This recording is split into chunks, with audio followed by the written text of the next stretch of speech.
Hi, welcome back to my channel Infinity for UPSC. Why the orbits are elliptical?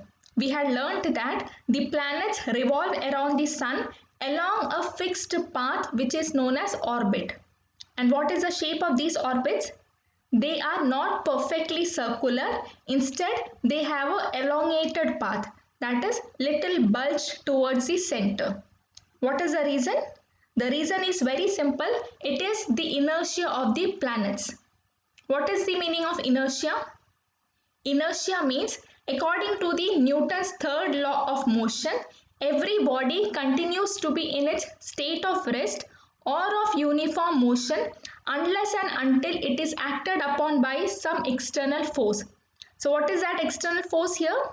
It is the sun. It is the gravitational force of the sun. And what is the state of the planets? Are they in a state of rest or of uniform motion? They are moving. We have learnt that planets move. They are rotating as well as revolving. So they are moving and they want to continue to move in a straight path, in a uniform path. That is, the tendency of the planets is to move in a straight line. But what is the sun doing? What is the gravitational force of the sun doing? It is pulling everything to itself. It is the force of the sun which is keeping all these planets in the orbit and in the solar system. If there were no sun, these planets would have moved out of the solar system.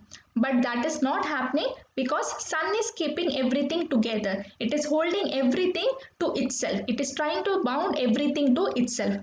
Okay, so let us see what is happening here. Now the planets are trying to move. They are moving from west to east. So it has started its journey from here. It is trying to move along a straight path, almost a straight path. But when it reaches here, it tries to come out. That is, it is trying to move in a straight line. But what is the sun doing?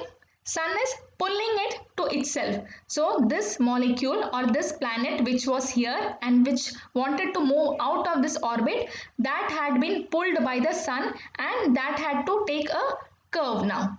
So that is how this curve is formed. It is because of the tendency of planet to move out and the tendency of the sun to attract it. So there are two opposing forces which are acting here, and that is the reason we do not get a perfect circle. That is the reason of this elongated path. So I hope you understood this. Now there is one more concept which can be applied here, and that is the centripetal and the centrifugal force. That I will be explaining in the further slides, but everything boils down to these two facts, that is the inertia of the planets and the gravitational force of the sun. So these two reasons are enough for you to justify this, that is why the paths are elongated. So that's all from my side for this topic. Please like, share and subscribe this channel if it is helping you, and I'll be back with the next video very soon. Thank you so much.